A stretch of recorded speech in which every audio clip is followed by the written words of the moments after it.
We've got coach firings, we've got players retiring, and we've got quarterback studs getting back into the QB role. But most importantly, we've got winners. NFL Week 11 Best Bets episode. Stay tuned.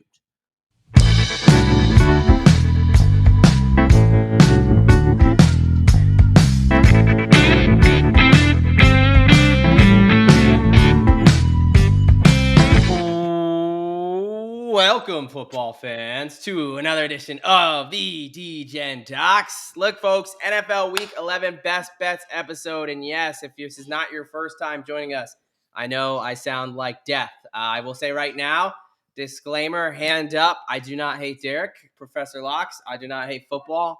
I am very sick. But the show must go on. So, if you're wondering who you're listening to here, this is the Degen Doc, and we are the Degen Docs, and we are doing the NFL Week 11 Best Bets episode. And enough of my nonsense. I'm here with my co-host, Mr. Derek Bennett, aka Professor Locks. How we doing tonight, brother? Better than you. Look, man, I'm gonna power through. I might need you to bring the energy, but we do have a jam-packed show. We got it. And before we, I know we have some major takeaways from Week 10.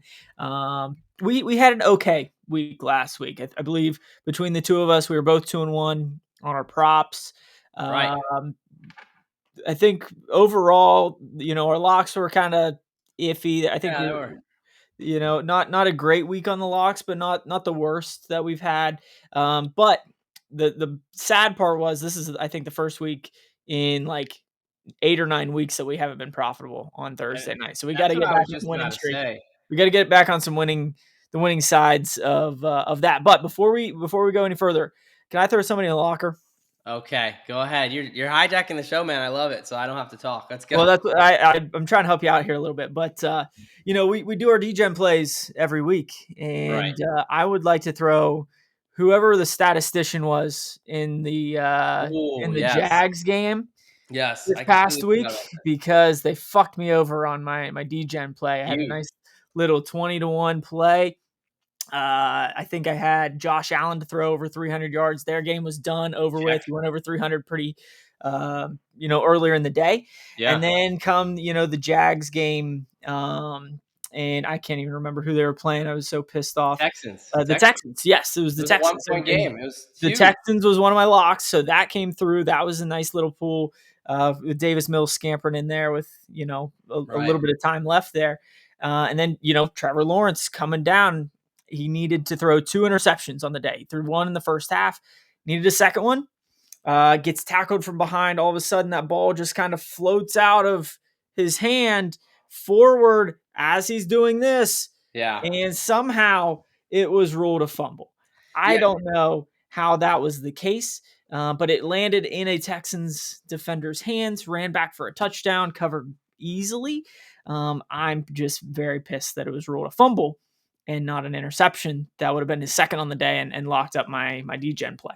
Yeah, no, actually, look, I was on the Jags on this side. So, once I saw that, but then I realized like, oh shit, you just hit your Degen. I'll take it. That's huge. 20-1 there. And it's a little bit suspicious. Now, I guess I didn't super analyze. Was the ball coming out before, blah, blah, but it looked like an interception live. And then to gotta go ahead and change that and call it a fumble. I think I jumped on X immediately and found some replays of it.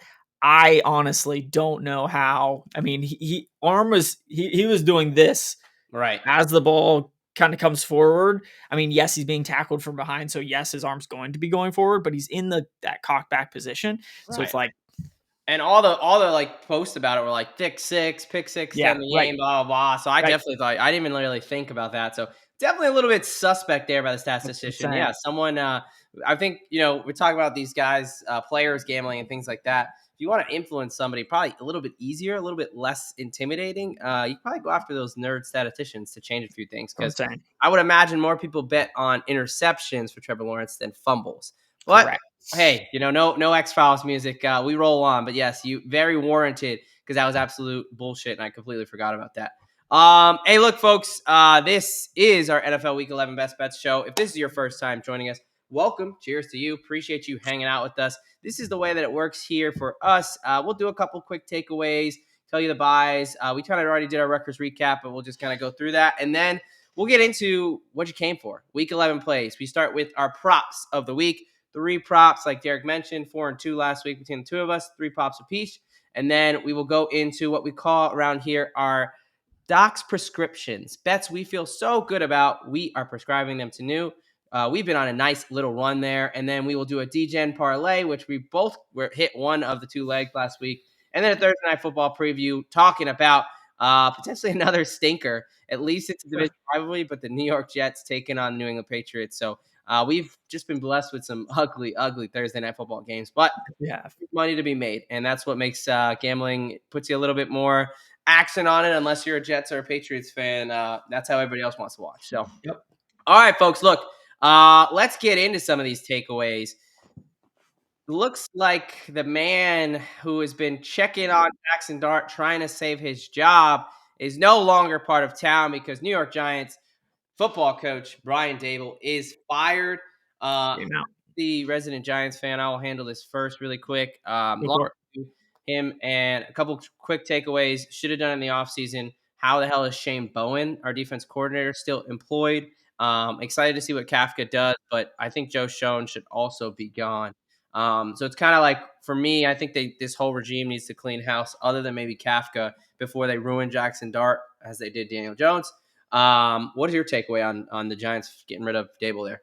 Yeah, no, I think it's about time. I think in general, he's won about half as many games as he's lost. And, I think the one thing that has saved him to this point was, I believe it was his first year being the coach of the year, getting them to the playoffs. I think they won a playoff game that year.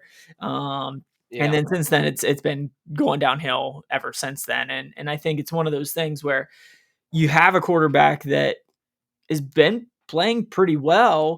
And I don't necessarily know if it's all play calling or if it's just the way that Jackson Dart has been playing, but he didn't run nearly as violently, I will say, when he was at Ole Miss. Nowadays, it just seems like he's just throwing himself into harm's way, and he's had some injuries already to this point. It'll be interesting to see where Daboll goes, because the New York media got a picture of him earlier today wearing a Penn State hoodie. So we'll see if he maybe goes to the college ranks and fills in that Penn State role, or maybe he just takes a year off and becomes a professional golfer that's making millions. Right. Who knows, man? I mean, leave the guy alone. He's not a head coach anymore. I don't think the tabloids need to follow him. But I will say, like, 4 historic losses this season of being up by double digits, like 99.91% is like, that's fucking brutal. Like, at some point, you got to put it on the head coach. And then I think Jack Stark's going to be fine, because a lot of the stuff, like you mentioned, was a lot of like backyard playground stuff where he's rolling around. Not a lot of stuff flowing through the offense there. So I think Dart's going to be good to go. Obviously, speaking of Dart, he's not going to be out there because we get a legend of the game returning, Mr. Famous Jameis Winston, eating up those W's. I know that is the last thing the Green Bay Packers want to see coming off a bad loss. 2 bad losses, one to the Panthers and one to the Eagles, in a game that they had plenty of chances to win.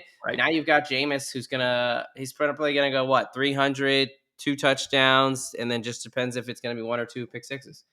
So, I mean, based on what the Packers offense showed, who knows if they're going to be able to score that many points. So I'm excited to watch, because Russell Wilson, also a reason why, Daboll should be fired. The fact that he played him in that Bears game when Dart went out is abysmal. The fact that he started the year is disgusting.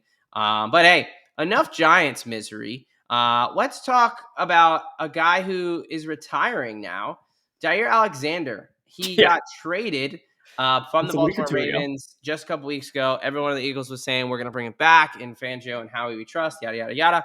And then now the Philadelphia Eagles have had 2 separate players in Jadarius Smith and Jair Alexander retire from their team. So I wish Hard Knocks was in the building already. But what's your takeaway here? Sometimes we get this, maybe once, twice a year, but 2 from the same organization, and right after you traded for him. That's a little suspect here. Maybe a little sabotage from Baltimore. What's your take there? Yeah, I mean, I think Jair Alexander has been a little bit of a head case, and I've talked about this before, Right. going back to even last year. I mean, the guy seems to, go on the IR for 4 or 5 weeks. Oh, All of a geez. sudden, he's back, comes off of the IR. He's been practicing, and all of a sudden, he just doesn't play. And then he Right. plays one game, and then for some reason, he finishes the game, ends up on the injury report again, and then doesn't play for 2 weeks. So I think it's just one of those weird things. I don't know if it's necessarily Jay Alexander himself, if it's a Right. family thing. You never know. But at the same time, like, you're on a roster, you're Right. practicing, like, Right. you just got traded for. I mean, you would think that should be a little bit of a boost to your confidence that a team wants you. Right. And then he's just like, hell with Yeah. it. I And mean, just look, like, Eagles fans, I'm sure they'll be mad because they get pissed at everything. But you yeah, did trade for Jalen Phillips, who looked really, really good, he helped looked you secure that win. So trade deadline wise, how he's done a lot more good than bad. It's just interesting to have. I yeah. mean, and these guys are contender, right? As much as it Yep. pains me to say that, defending Super Bowl champions, they Yep. are atop the NFC right now. So even if you're ring chasing, right, and even if you're not Right. going to be a starter, it's interesting that these guys choose to retire. But hey, you never Yep. know what's going on with someone's life. So let's hope it's nothing too crazy. But yeah, like you mentioned, man, Alexander, definitely from the injury perspective, has been a tough read kind of Right. throughout his carear. Yep. All right, NFL Week 11 buys, only 2 this week. The Indianapolis Colts and the New Orleans Saints. Everybody else is playing. I think NFL Week 14 is the last of bye weeks, so only a couple weeks away there. And then, yeah, you kind of hit on it, but a records recap. Look, hopefully you were tailing the props and not so much the locks there last week. We have been on a almost 60% run in the past 5 weeks with the locks. Kind of went down a little bit middling there. Nothing to really write home about. 4-2 on the props collectively, though, both going 2-1. Yep. And then you hit on this. I went and looked because I was kind of surprised. We've kind of mentioned, like, we've been doing good on Thursday and just kind of anecdotally. And I Right. went back and looked at the sheet. And last week was the first week collectively we were not profitable on a Thursday night since week 1 Wow. in the NFL. Did not realize. So yes, Okay. so we can't hit them all, but we are hoping to get right back on the wagon. So hand up, not great on last Thursday, but record show and history shows we're gonna be right back on the top there. And then you're the Degen play. If you would have combined both of ours, Allen 3 for 300, Golf 3 for 300. Put in a little round robin, we would have been set, man. Right, yeah, man. Kincaid for me goes out with the injury before he gets to 60 in a game where Josh Allen throws over 300 over 300. Yeah. You got to imagine he has a decent shot. But yours was definitely the rob of the week, so I've got no room to complain. But hey, let's stop looking in the rear view. Let's focus on the dashboard. Right, I was about to say the front view. Yeah, My brain is so fogged right now, let's dude. talk some props here. Let's move on to week Yes. 11 here. Let's look for the future. The lasers are focused in. We're ready Why to don't roll. you kick us off? Your NFL first prop of NFL Week 11. Yeah, I got an absolute stud going up against the team that has been better against the run this year, but still hasn't been tremendously great. I think they're kind of middle of the road in terms of rush defense, and that's the Carolina Panthers. I absolutely love Bijan Robinson in this one, going over his 71.5. In the past 3 weeks, the Panthers have given up 83 to Alvin Kamara, 87 to Josh Jacobs, and 216 against to James Cook in the past 3 weeks. So all three of them would have eclipsed this number. Yeah. And earlier in the year, in week 3, Bijan would have surpassed this number. This is the second time that they're playing the Panthers as they are in the same division. So I absolutely love Bijan Robinson. He's been not necessarily struggling, but he's been down over the last three or 4 weeks compared to normal. So I think this is kind of a bounce back spot for him at home against that middling Carolina Panthers rush defense. Yeah, and I think game script has been a lot of what's kind of been working against you there, and Yes. we'll get to it a little bit later, but they are favored at home. Right. I think that's going to be one of those. Carolina wants to run the ball, Atlanta wants to run the ball, right? I don't think Yep. it's going to be one where they're having to chase from behind too much, so that should be live. Beaton's an absolute stud. Really only takes one slither of a hole, and they should be getting Matthew Bergeron back on the offensive line to help out there. Right. All right, my first prop. I'm going to go to another stud, a guy who is quickly climbing up to be up in the top 5 of NFL receivers. Jalen Waddle, over 76.5 receiving yards, -110 against the Commanders. They're in Madrid. Another early, why are we doing this type game? But look, the Commanders' defense is like getting up there as Dallas and Bengals historically bad. They're giving up almost 400 yards a game. They're giving up 260 through the air, and their starting 2 cornerbacks are out for the year. Marshawn Lattimore tore his ACL, and then Trey Amos, the rookie, has a broken leg, so definitely not going to be out there. Also, their best defensive lineman, Jerron Payne, he punched Amon-Ra St. Brown, so he's going to be suspended. This defense is already awful, and now you're losing your best 2 cover guys and your best guy to get some pressure up front. I mean, what do they have to play for? Meanwhile, the Dolphins, unfortunately for me, are looking a little bit better. Still only got 3 wins, but under still feeling pretty good about that. I loved their 20-1 least wins on the season. That one might be a little bit of a long shot at this point now, but I think Waddle sets up really nice. Last 4 weeks, 84, 92, 99, 15, and 95, and then 110. So what? 5 out of the last 6 weeks, he's hit this number, going up against an awful, awful defense. I love Waddle here, and I think he gets this pretty early. I don't mind that one at all, and I really like that as part of my Degen play that we'll talk about here in a little while. But my second prop is an under to a pretty good wide receiver in Rome Odunze. I think this is a bad matchup for him against the Minnesota Vikings team that on average this year is giving up 9 receptions as a whole to wide receivers per game. Wow. Not to one wide receiver, but as a whole to wide receivers per game. They're only giving up about 9.1 receptions. And you have more. You have Burden. You have Zacchaeus getting some of those targets as well as the tight ends. So I think Rome Odunze will go under his 4.5 receptions. He would have gone under this in 3 of the last 5 games. So give me Rome Odunze's under 4.5 receptions at -105. Yeah, great nugget there with the Vikings just limiting wide receiver receptions in general. But it seems like he's feast or famine, man. So hopefully it's one of those where even if he has a big game, it's like 4 for 130 or something like that. He's not a huge kind of PPR it's either guy. 2 or 6 for Rome Odunze, it seems like. And I think as a whole, like I mentioned, the Vikings really kind of locked down on the wide receiver front. So I'll take his under.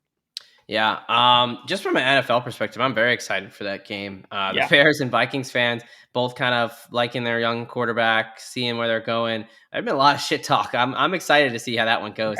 All right. I will be going with an under as well. Give me my guy who I've been fading since week 1 in the offseason.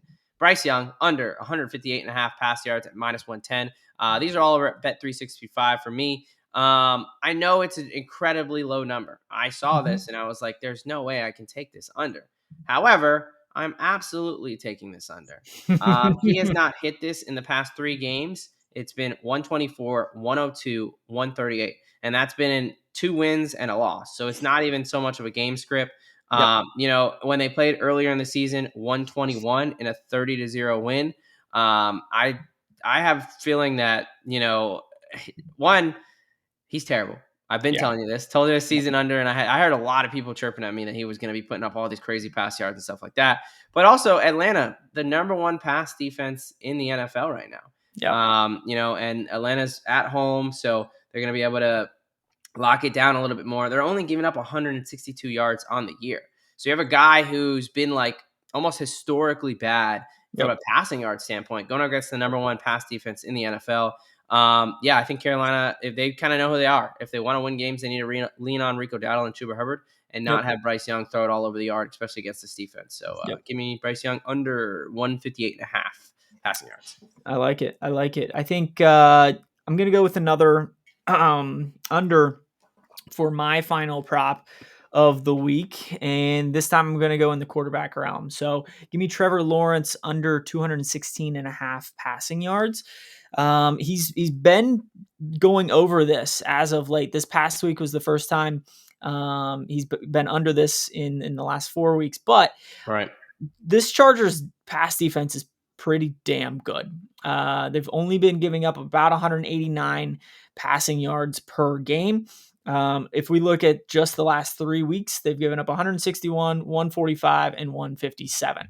Hasn't come close to 218 or 216. So I really trust that Chargers defense and game script wise. I think, I think this is going to be a close one. I don't necessarily know if Trevor Lawrence is going to have to throw it all over the yard, just like it was last week against the Texans. So, I think ETN gets going a little bit, and Trevor has a little bit of a down week, and fuck him because he didn't throw 2 picks.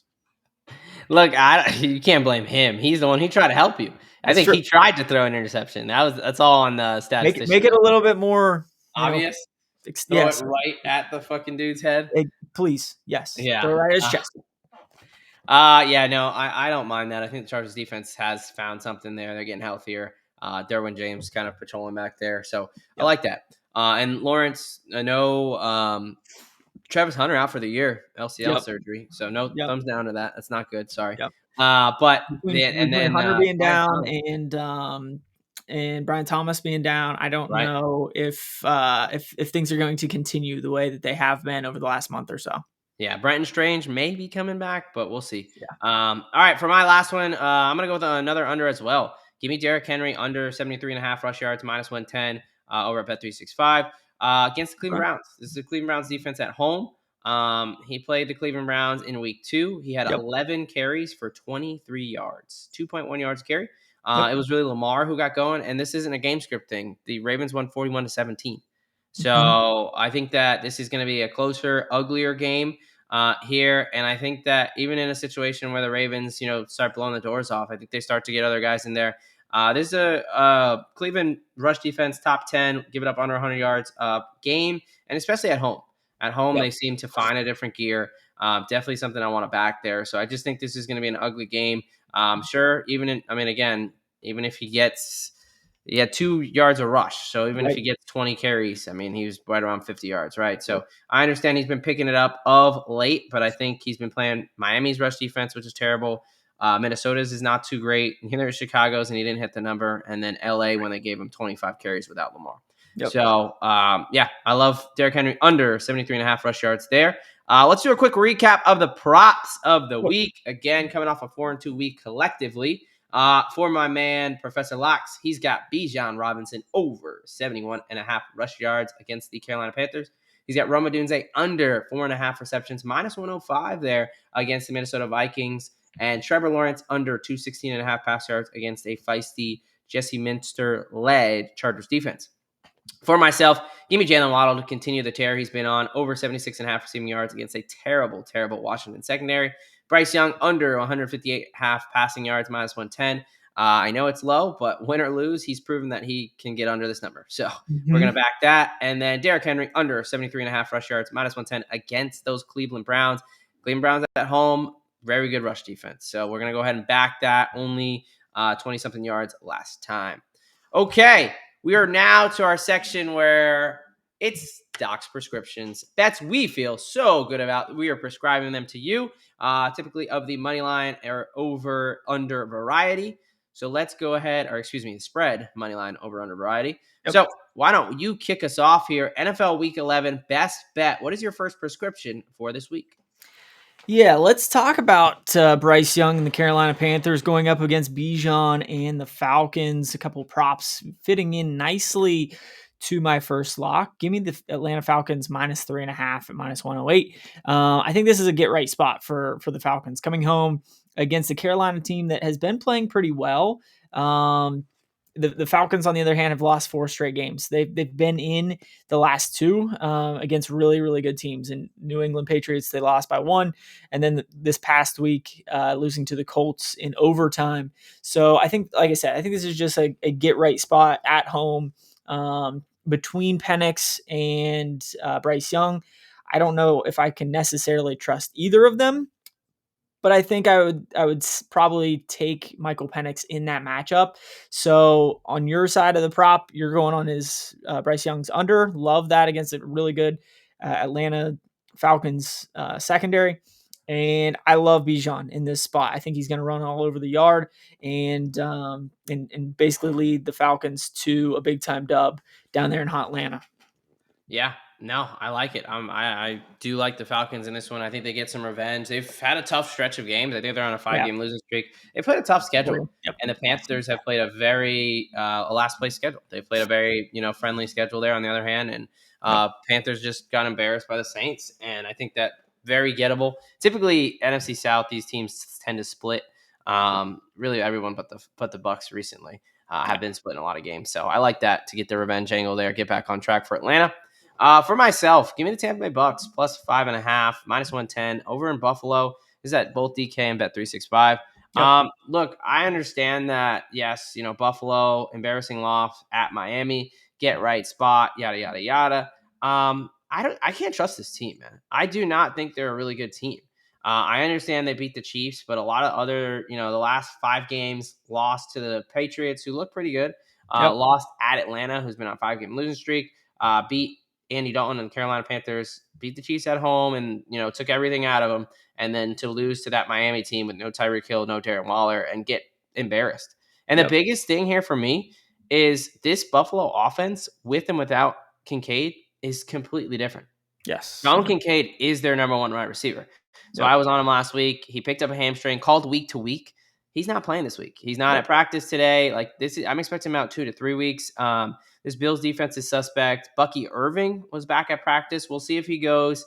But I think that I trust Baker in this offense more than Josh Allen right now. Yep. If they can't run, which Tampa Bay's got a good run defense. If they can't load up on James Cook, we've seen Josh Allen struggle. The turnovers have come back, and the offense has just not been great, whether it's the play calling, whatever it is. But look, I understand that there's the whole Buffalo get right spot, but Tampa Bay's coming off a loss as well. Both 6-3. I think 5.5 is way too much. Yep. I think the Bucks on a neutral are the better team, and I don't think that up in Buffalo. I understand it is a big game, but it's a noon kick. It's not Right. Chiefs. It's not a prime time, whatever. Yep. And weather-wise, 44 and sunny. So nothing too Yeah. crazy elements as well. So give me the Bucks there. Where else are you going for your next best bet? Yeah, let me get another division matchup here, and this is a big one. Both teams 7-2. The Seattle Seahawks against the LA Rams out there in SoFi. These are two teams that, in general, I mean, they're both on 4-game win streaks and both coming off of big time blowout wins. The Rams winning 42-26, and the Seahawks beating the Cardinals 44-22. I just think that I trust Matthew Stafford and Puka Nacua and Devontae Adams at this point at home a little bit more so than I can Sam Darnold and that Seattle offense. I mean, in general, they've been looking pretty solid, but I think McVay and the boys are going to have something to say about that when they travel down there to SoFi. So give me the Rams. I got it at 2.5 a couple of days ago, but right now it's sitting at 3 at minus 105. Yeah, this is a great game. I mean, both these teams, 7-2, right? Yes, both 7-2, both coming off 4-game win streak. Yeah, this is huge for the number one seed in the NFC. This is huge for NFC West. Yep. Even Seahawks have been a surprise team. Yes, 100%. Yeah, and I think that it's now time to see how real they are. Because I think collectively people understand that the Rams, they lost a game to the 49ers division rival that, kitchen sink game, fumbled at the 3-yard line in overtime. Kyron Nolan fumbled like twice. They really should have won that game. And then they lost to the Eagles on 2 back-to-back block field goals. Yep. So really strong case to be undefeated there. And meanwhile, Seattle's played some solid teams. They've had an easier schedule. But, yeah, I like the Rams there as well. But that's going to be one to, we're going to figure out really quickly how real this Seattle team is. Yep. All right, for myself, another division rivalry, this time going out to the AFC West. Give me Kansas City Chiefs, minus 3.5 there, minus 110 earlier today at DraftKings. This is a situation where I think the number is telling you everything. You got an 8-2 team in the Denver Broncos at home, who are 5-0 at home, against a 5-4 team in the Kansas City Chiefs that are 1-3 on the road. I think the Kansas City Chiefs still are the best team in the AFC. I know that this is kind of a preposterous thing to say at this point, but when it comes down to it, you got Patrick Mahomes. And the biggest thing for me is left tackle Josh Simmons came back during the bye week. So they should be getting him back to strengthen up that offensive line. Yep. I think this is a situation where Denver is going to be down still Patrick Surtain, J.K. Dobbins and linebacker Alex Singleton, which hopefully he's okay. He came out, he had testicular cancer surgery, Yes. so expecting to return this year. So hopefully, prayers up for him. But the Broncos have been notorious for these slow starts, man. Like when you look at some of these games, like obviously I'm going to talk about the Giants game. The Giants should have blown the doors off of them. If the Yeah. cornerback doesn't go down and Brian Daboll honestly isn't the coach, I mean, they lose outright to a bad Giants team, Yep. right? The Jets game in wherever that was overseas, the Raiders game, Houston against, was that Davis Mills? Might have been Davis Mills. But they just haven't looked Second half.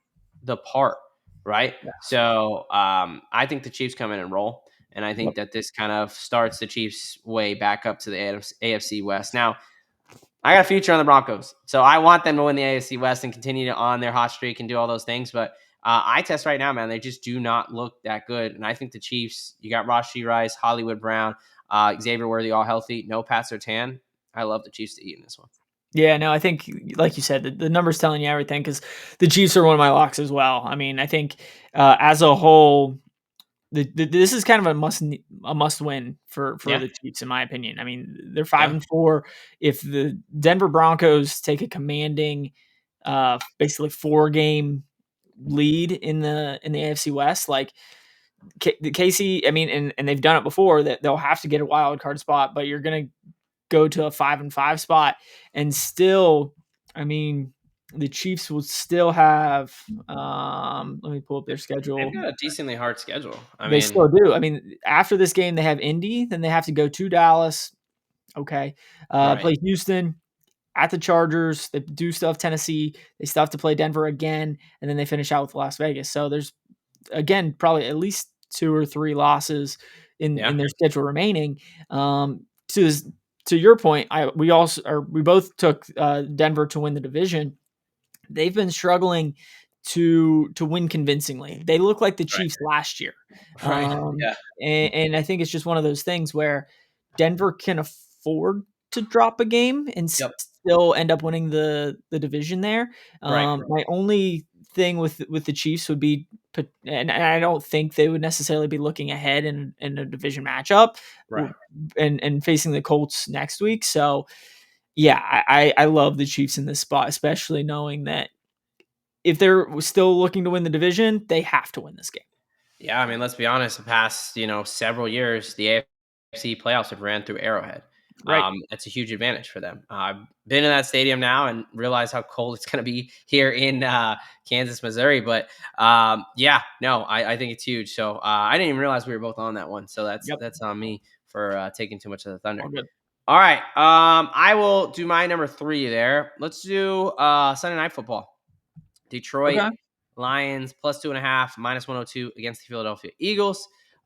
Situation where we got really good games this week. We This do. is gonna be This is a look, good.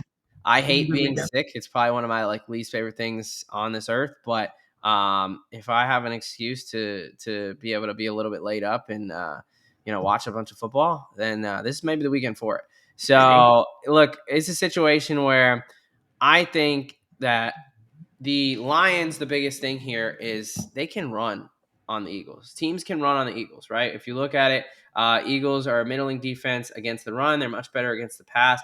And I Yep. think Lions, what opens things up for the Lions is being able to run the ball. The Eagles giving up like 120 yards on the ground. I think that Dan Campbell taking over the play calling last week is a huge kind of thing. I know people were talking Yeah. about last week. I think it's going to be big. He's going to want to smash mouth. And if you want to soften up this Eagles team, you have to run the ball with Jahmyr Gibbs, with, Monty. You got to get it going and then hit your play action, right? Yep. And that's a situation where we even saw Josh Jacobs. He hit his over. He got Yeah. off a little bit there. And you got the cornerback DJ Reed and defensive end Marcus Davenport potentially coming back. Their practice window open.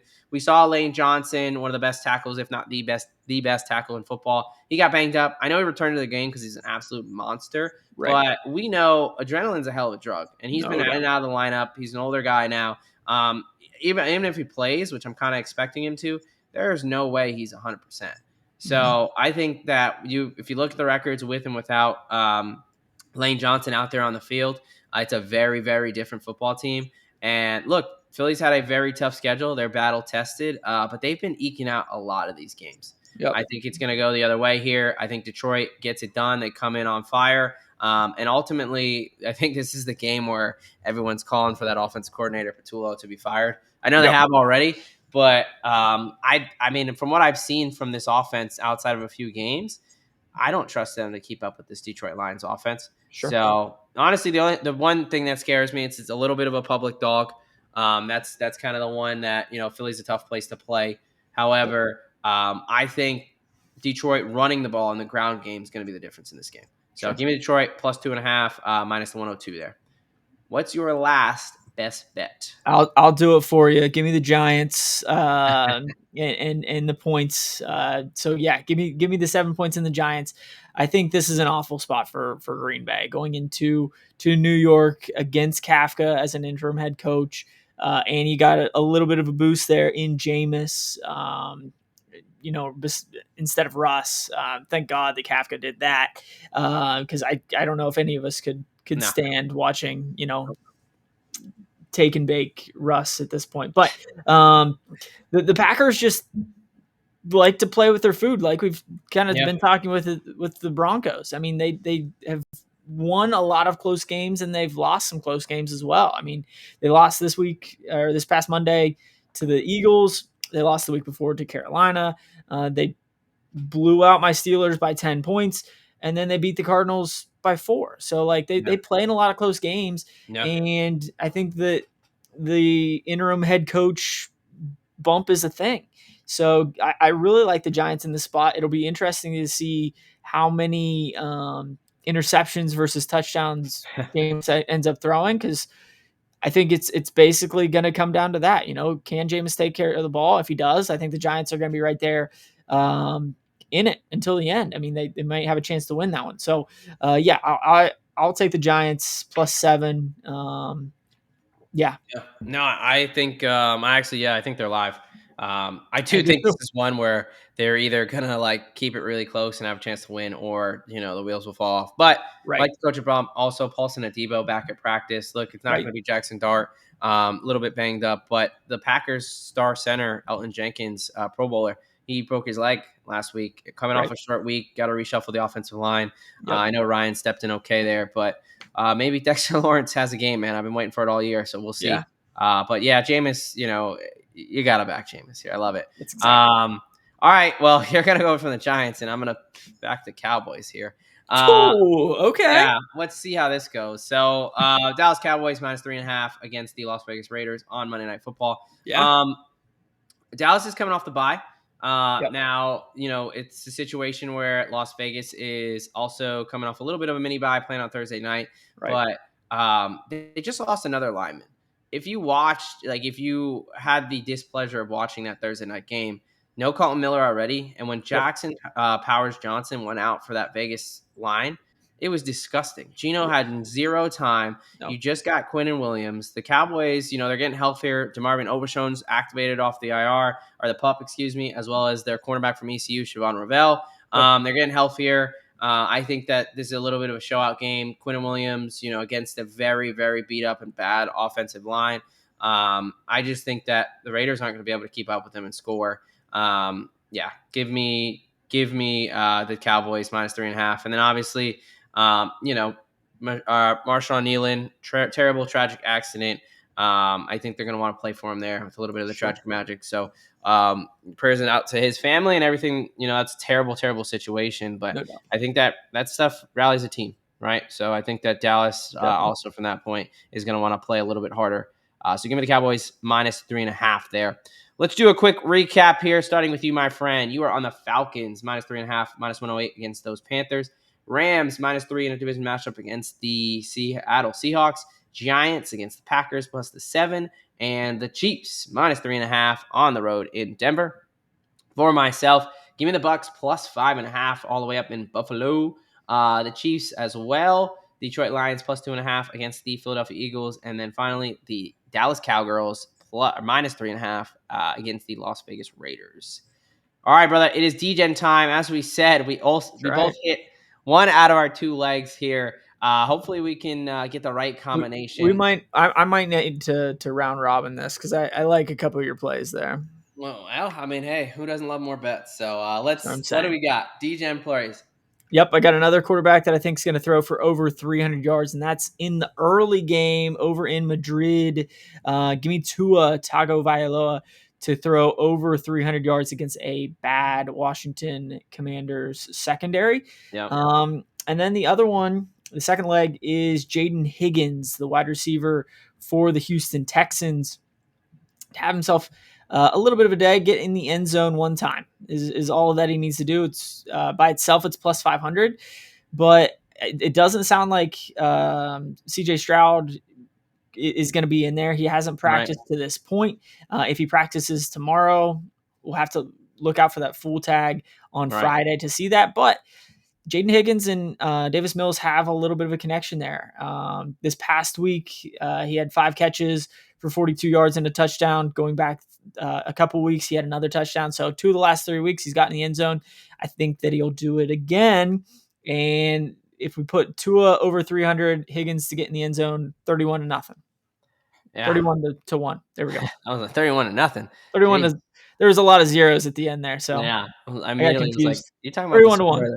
The score of the Kansas City Chiefs and the Raiders a couple weeks ago. Yes. All right. Yes. No. I like those both. I mean, obviously, I talked to you about the Jalen Waddle and the beat up secondary there. I think Tua, you just got to hope that Washington is able to kind of hold serve and put up some points of their own, which they should. Miami's defense not very good. And then the Higgins play I really like because, they're talking like CJ Stroud's not going to be out there, which typically are concussions 1 week. But when it was like kind of early on last week, they talked about it potentially being a multi-week thing. Like it was bad. So, like that. That is Tua Tagovailoa 300 if I remember right, he's had a concussion. I don't remember if it was early last season or the season before that he missed a couple games before. So he's been known to sit out a couple games after concussions. Yeah, that's a good nugget there. But Tua, 300 plus pass yards. Jaden Higgins, anytime touchdown, 31-1. For myself, I got a couple running backs I'm going to be back in here. Jaylen Warren, 110 plus rush yards against the Cincinnati Bengals. Last time he played him, he had 120 plus. No Trey Hendrickson, no Shamar Stewart for the Bengals. So you got a very bad defense with 2 of their best defensive linemen going to be out. I think Jaylen Warren, excuse me here. Jaylen Warren has shown us some things, and I think he's kind of taken that lead back role. And this is the defense to do it on. You're playing at home. I think game script. I think they're 5.5 point favorites. I think they are going to be up in this one, and I think they take care of business there. And then the other one is Jahmyr Gibbs, 140 plus rushing receiving yards. I think again, I've talked about it. I think the way to establish and beat the Eagles, got to establish the run.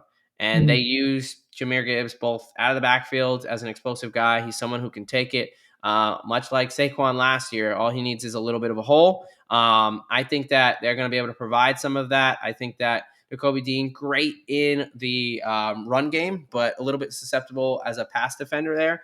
Sure. So I like Gibbs to get off here. So you got Jaylen Warren, 110 plus rush yards, and Jahmyr Gibbs, 140 plus rushing receiving at a juicy 25-1. All right. I think the round robin there might be the way to go. Make sure we get the cash there. Okay. Thursday night football time. It is the New York Jets here, coming off a little bit of a win streak. What are those Jets? They are 2-7, taking on the 8-2 New England Patriots. Lines provided over at DraftKings. Plus 12.5 on the road, plus 475 or 575, on the money line. Over under 43.5, and the Pats minus 12.5 with some juice, minus 850 for a single football game here. As we typically do, let me read through the injuries here because we should have some good, clear. It's kind of at this point Wednesday night. Let me pull these up here, and then we'll have Derek give his analysis. So for the New England Patriots, running back Travion Henderson, who was on the injury report this week, he's going to be good to go. You've got Ramondre Stevenson still out, although returning to practice. Tells me that he's somewhat close here. And then the other running back, Terrell Jennings, is questionable. So expect a big Travion Henderson workload. Kayshon Boutte, the wide receiver, and Austin Hooper are both out as well. And then linebacker Christian Ellis. 3 out of those 4 guys were out. the last week as well. So not a ton of changes for the Patriots there. For these New York Jets, really Garrett Wilson is out, and cornerback Azarai Thomas, apologize for the butcher there.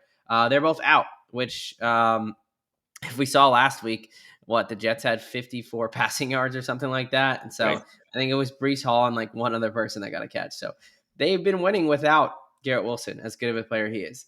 Yep. Where are you going in this one? This is interesting. I could see it kind of going either way type deal. I'm curious what your thoughts are. Yeah, no, I think going into this season, you were pretty high on the Jets. Obviously, that hasn't necessarily turned out. And we were both kind of middle of the road with New England. We thought they would be better than they have been, but not as good as they've shown to this point. So I would have guessed this to be like a 4-5, 5-4 type of a game myself, but we got a 2-7 versus an 8-2. And I think it's just one of those things where Thursday night games over the last few weeks have kind of sucked, and either they've been complete blowouts or just haven't had many points, and they've just been pretty boring games to watch. But I think this one's going to be a close one. I think that the New York Jets have been playing a little bit better over the last couple of weeks. The Patriots haven't necessarily been blowing teams out over the last 2 weeks. They beat Tampa Bay by 5, and they beat Atlanta the week before that by 1. So I do think that the Jets in a division matchup can keep this within the 13 points. It's one of those things where how they get there, I'm not exactly sure. With Garrett Wilson being out, the Patriots have a bunch of guys out as well. So it'll be interesting to watch this one. I'll let you go ahead and tell, if you have a side or a total play before we get into some props here. Yeah, I'm going to back you with the Jets plus 13 over at Bet365 minus 110. I think it's a situation where it's going to be another ugly division rival game. On paper, it looks like the Patriots should kill them, but it's the NFL, and no one is as good or as bad as you think they are. And if you look, the Jets would have only not covered this number for as bad as they've been twice during the season, and they would have covered this number all in the past 4 weeks. So they have been, they had a 13-11 loss against a good Denver team, 13-6 against Carolina. They beat the Cincinnati Bengals on the road, and then they beat the Cleveland Browns last week. So, it seems like they're playing a little bit of inspired ball when they've, traded away a couple guys, and they're still being able to keep it together. Obviously, again, there's a concern that the Patriots just blow this open, but like you mentioned, they haven't exactly been doing that for everybody as well. If we remember week 1, they lost to Las Vegas Raiders at home, right? So I still am not convinced this is some juggernaut. They're much better than I expected, right? They're definitely, they're about to hit their win total, I think, potentially this game. But I think the 13.5 is just too high. So, and I have a feeling that all the money is going to be on the Patriots here. Yep. All right, let's hear some props. What do you like in this one?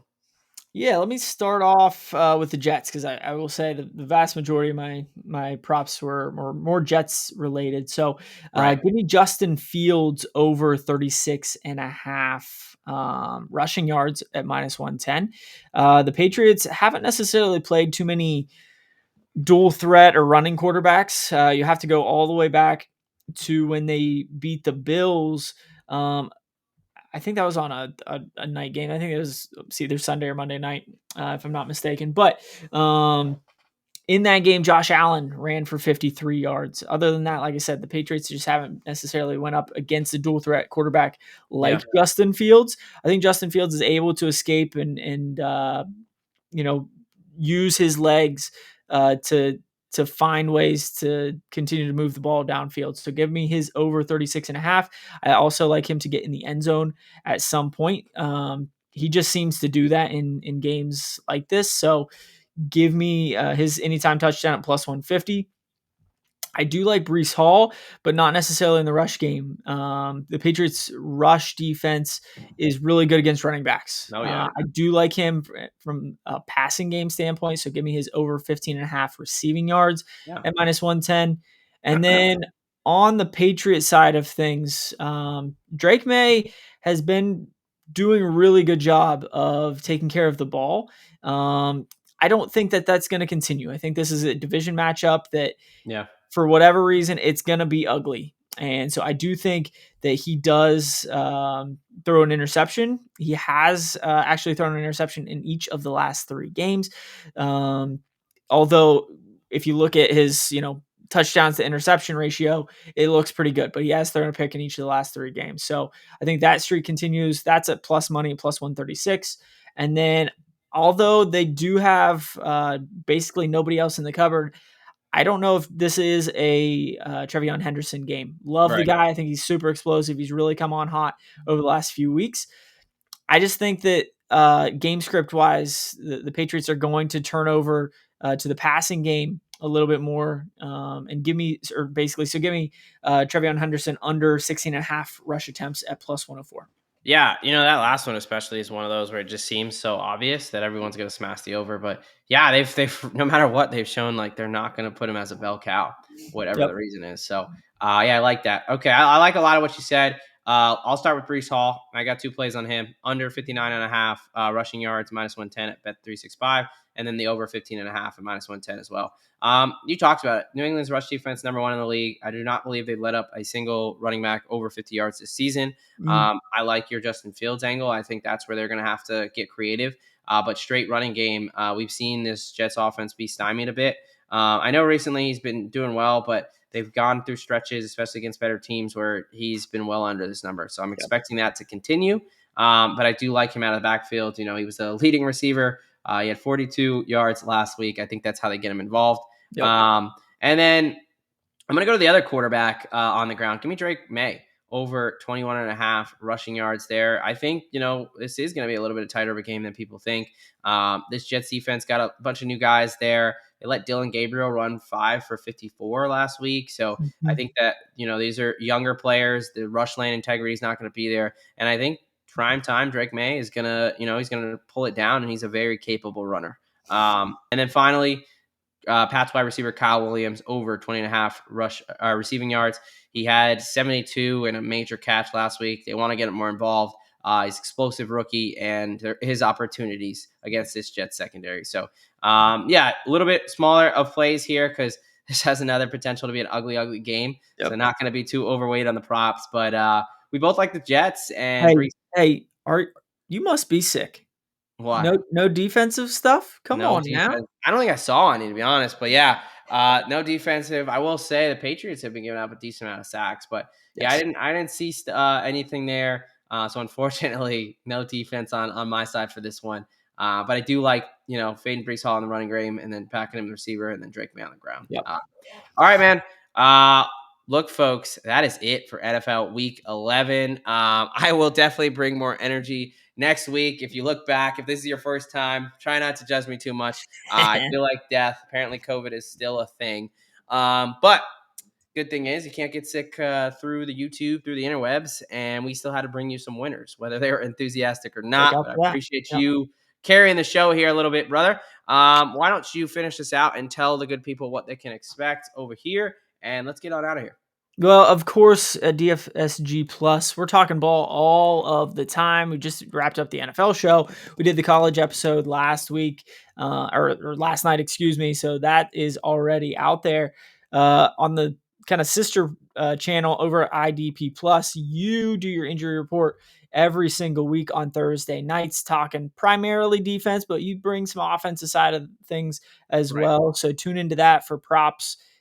Types of information, fantasy relevant stuff, more from the injury front. And then, of course, as always, we're getting really close to hitting our goal of 1,000 subscribers of the year. We need about 100 more. So hit the like and subscribe button as much as you can. Tell a friend, tell a neighbor, tell a gambling buddy, a coworker, whoever. We greatly appreciate all of the support as a new channel. Like I said, we're trying to hit that goal of 1,000 subscribers. And the end of the season is coming way quicker than any of us would like it to. So we really appreciate it. Yeah, no, absolutely. I'm sick, but not too sick to talk to the subscribers there. Now, I think, the biggest thing is, hey, if you're watching us here after an hour, us two Yahoos talk ball, obviously maybe you enjoyed it. So a quick like and a subscribe, it does go a long way because our picks are always going to be free. Never going to charge for them. We always try to give out winners, and that's the point. We're trying to build a community here. And if we can hit that 1K, start getting a little bit monetized, the bosses stay happy, and we can still doing this for free. So, hey, really appreciate you guys, though. I do want to say shout out. It's our first season. I think the channel had like under 100 subscribers when we started this year. So you guys have already been awesome. So thank you very much. And hey, happy Veterans Day. We talked about it on the college episode, but to anyone that didn't see that, shout out to you guys. You know, my brothers and sisters in arms and the ones that came before me. Love. You know, everything that's been done to protect our country and keep it the best in the world. So, hey, NFL Week 11 is up. I'm going to get out of here before my brain fog takes over. But you know what they say, folks. A lock a day keeps the bookie away. And here at the Degen Talks, we've got your prescription. From Professor Locks and Doc here on DFSG Plus, we are out of here.